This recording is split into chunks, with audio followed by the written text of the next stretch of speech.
Om Namo Bhagavate Vasudevaya. Om Namo Bhagavate Vasudevaya. Nama Om Vishnu Padaya Krishna Prestaya Bhutale Shrimati Bhakti Vedanta Swami Niti Namine Namaste Saraswati Deve Gauravani Pracharine Nirvisesa Sunyavadi Paskatya Desatarine Jaya Shri Krishna Chaitanya Prabhu Nityananda Shri Advaita Gadadhar Shri Vasudi Gaur Bhaktivindam Hare Krishna Krishna Krishna Hare Hare Hare Rama Rama Rama Hare Hare. Srila Prabhupada ki jai. So I wanted to say a few words tonight before our programs start. Okay, he's going to have to stay quiet or otherwise you have to take him out.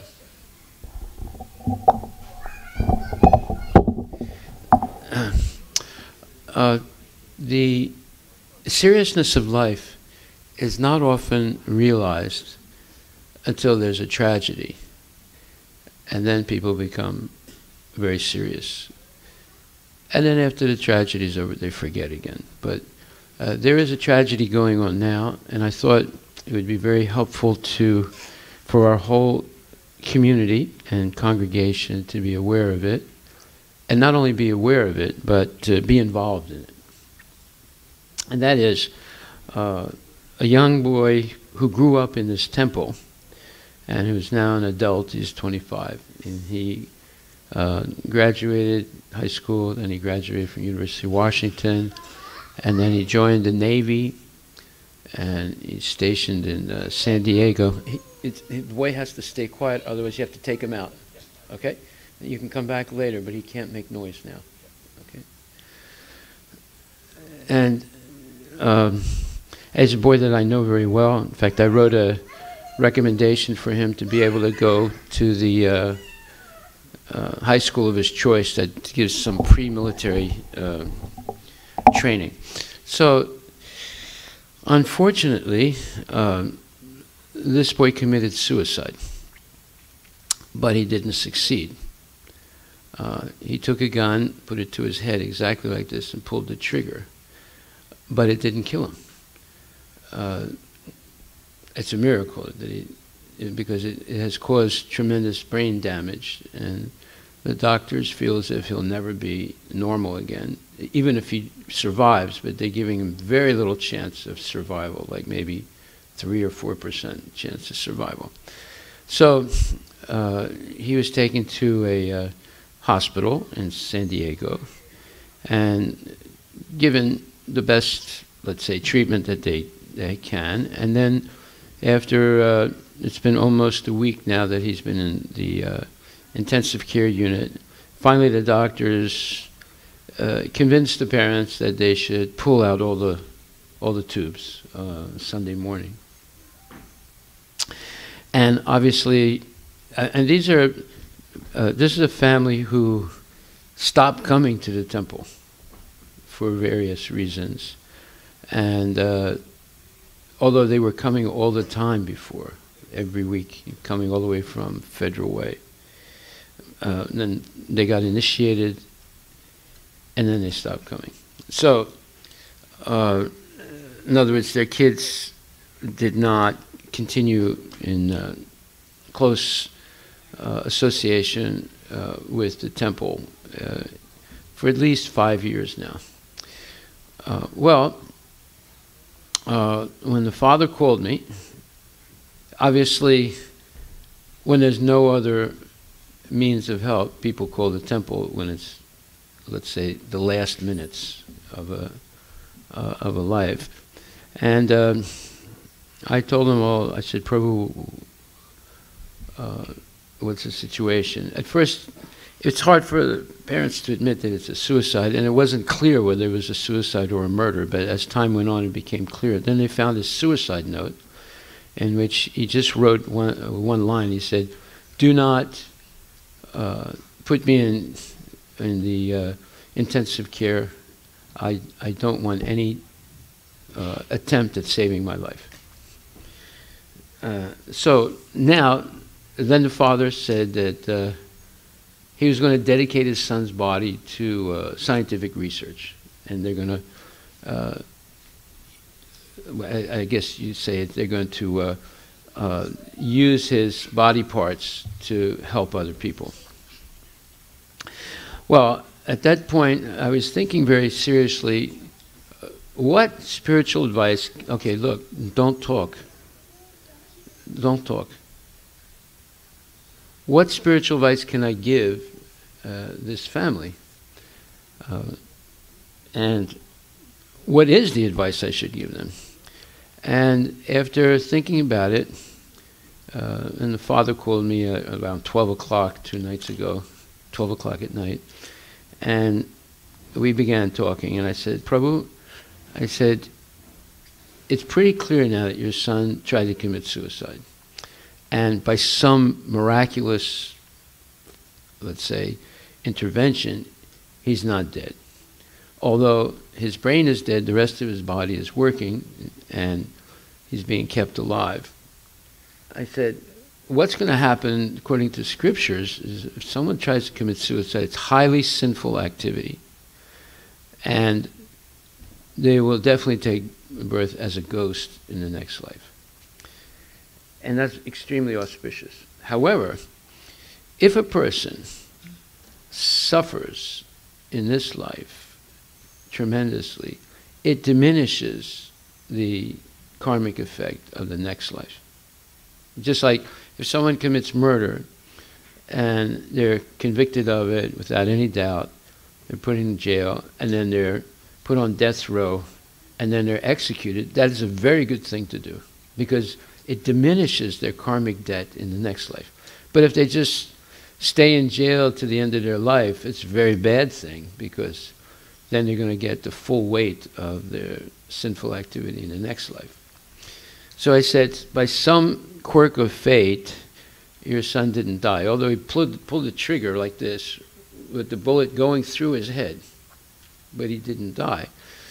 And secondly, I said, he's in the United States Army, so the Army is going to, or the Navy, and the Navy is going to pay for his hospitalization, all of it. So, and the Navy and the United States Army and Navy are very aware that a large number of young men commit suicide due to the stress of military life. And it's a big problem for them, and they're trying to deal with it. So I said, this is a unique situation, because if you listen to your son, don't do anything to save my life, that's a mistake. You should do everything to save his life, even keeping him artificially alive for as long as possible. And during that time, you shouldn't be grieving. You should be reading Bhagavad Gita out loud, and you should be chanting Hare Krishna sincerely. Not necessarily to save his life, but to help him understand what he's done is wrong, and that now it's an opportunity of the parents and loved ones to sit down and seriously hear and chant. And the boy can hear. I mean, even if a person is in a coma, they can still hear. And that's something people should realize. A coma means there's a discussion going on about what should happen to this person. The discussion is not going on by the doctors and the parents. The discussion is going on by Yamaraj and Krishna. Stop that. Stop making noise. So we see that also in the history of Ajamil. And Ajamil died. But then there was a discussion going on between the Yamadutas and the Vishnudutas about what to do with him and where he should go. Should he go to Narak or hell, or should he go to Vaikuntha? And because he accidentally said the name of Narayana at the end of his life, calling out for his son, without any material desire in his mind, he got the benefit of saying the holy name of the Lord purely one time, and that purified all his sins. That doesn't mean he can necessarily go back to the Godhead, but it meant that he was given a second chance. So I said, in the same way, there's a discussion going on now by higher spiritual authorities about what should happen to your son. And therefore, what you should do as parents and loved ones, you should sit there next to him day and night, fast, and just chant and read Bhagavad Gita over and over again. Take turns. No one should go to sleep or take turns taking rest, but it should go on continually for this boy. That's if you actually love him and you want to do something spiritually for him. If you're just more concerned about using his body parts to save other people, then that's your business. But if you're really interested in him, in his soul. So he put me on the phone with the head doctor of the hospital, the person who makes the decisions, what to do with him. And she said, well, we made a decision to let him go on a most auspicious day, Sunday. I said, well, that's not a good idea. She said, what? I said, that's not a good idea, because if he's only a body, then yeah, you can pull the tubes out anytime you want. But he's a soul, who's a soul who made a serious mistake. But there's a chance to help him. And the fact is that even though you may be in a coma or you may be sedated, still he can hear. Therefore, our religion says that he should hear continually the holy names of Krishna, Hare Krishna, Krishna Krishna, Hare Hare, Hare Ram, Ram Ram, and the holy spoken word of Krishna, the Supreme Personality of Godhead, in the form of the Bhagavad Gita. So that's what his parents are willing to do. They're not just going to sit there and wring their hands and feel sorry for themselves. They're going to try and help him spiritually. And the lady said, well, I can respect that. I said, look, if you don't want to take care of him, if you really want to pull the tubes because you're interested in, having space for somebody else or whatever, we can transfer him to the Veterans Administration Hospital. We got permission from the Veterans Administration Hospital. She said, no, we can keep him here. We respect your decision. I understand why you want to do this. I'll suspend trying to collect the body parts also, she said. And you can do what you want to do as long as you want. This is a decision that the parents take. They have legal authority. Regardless of the fact that he signed a note, don't try and save my life. Yeah, I said, he wrote that note in desperation. I said, why does a person commit suicide? It's because they're materially extremely frustrated. And they see no way that they can be happy materially. So they decide to commit suicide thinking that'll end their misery, but actually it just increases their misery because they'll take birth as a ghost in the next life.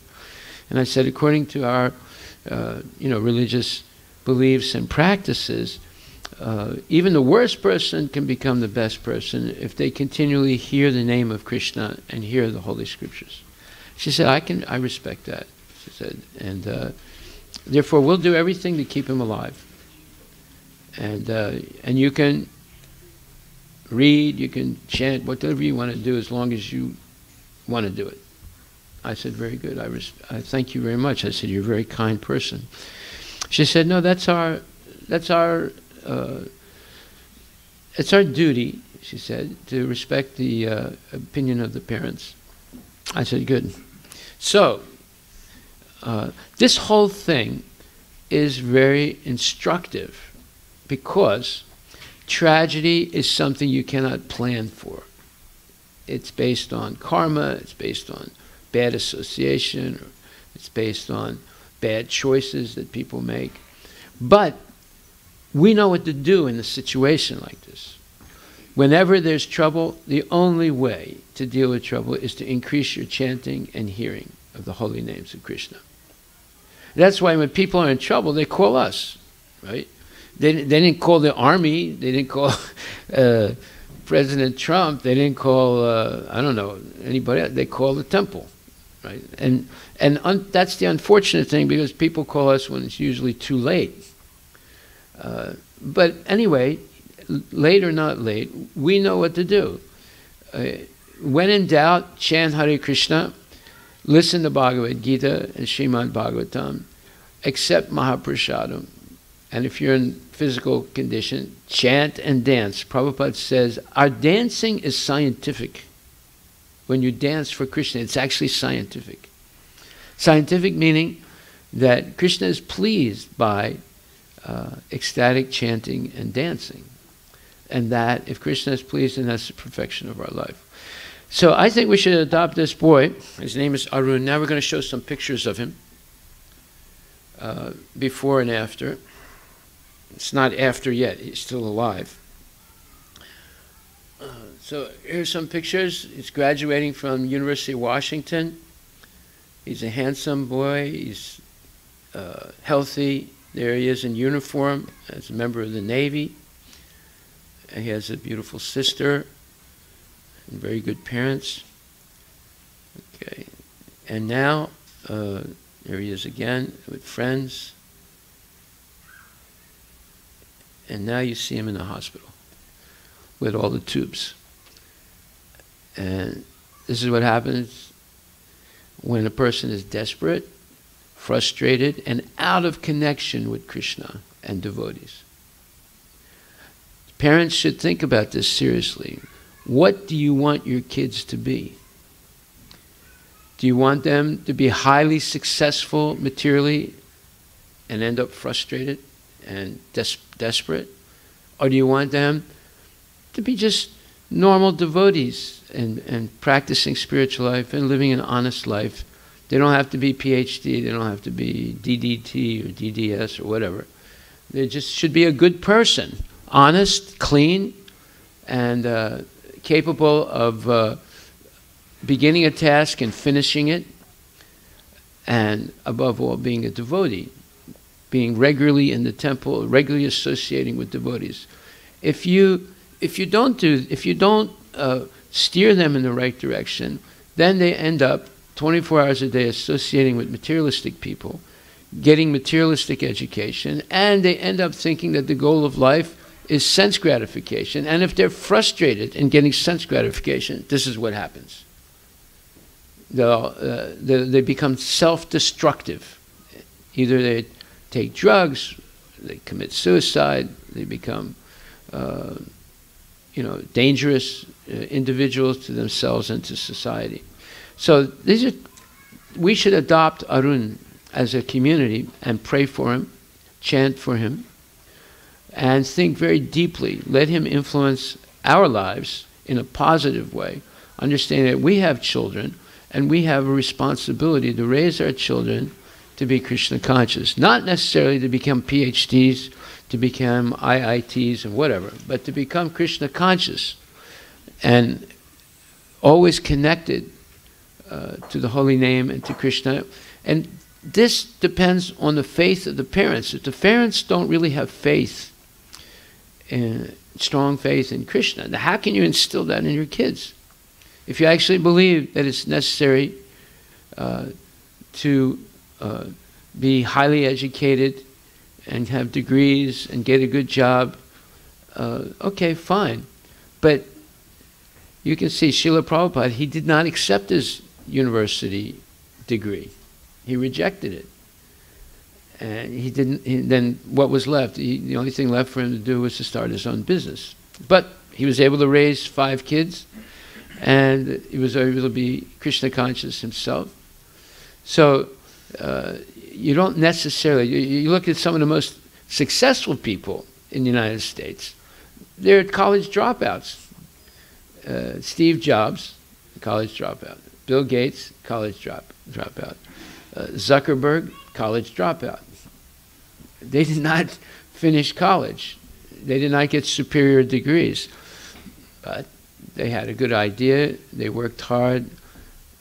They hired people who had degrees, and they made a living. Now, traditionally in India, this was not the lifestyle. Traditionally in India, whatever the parents' profession was, they would teach their kids, and there would be, just like if you go in India, even in America, you'll see Smith brothers and sons and grandsons, and great-great-grandsons, right? You see? This family dynasty, the children are trained to do what the parents are doing, whether it's farming, whether it's being in the army, whether it's being in the military, whether it's doing business or whatever. And they work together as a family, and they pray together as a family, and they work together as a family. And with faith in God, they don't fight. Money is not their God. Krishna is their God, and they stay together, and life is good. But if everybody goes for material education, then you end up with one member of the family in Hong Kong, another one in South America, another one in China, or wherever, and all of a sudden the parents are alone. So that's not a good model. The traditional model was the good model, right?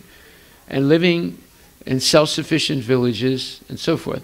So here we have a boy who's suffering tremendously. His family is suffering tremendously. So we should, as a community,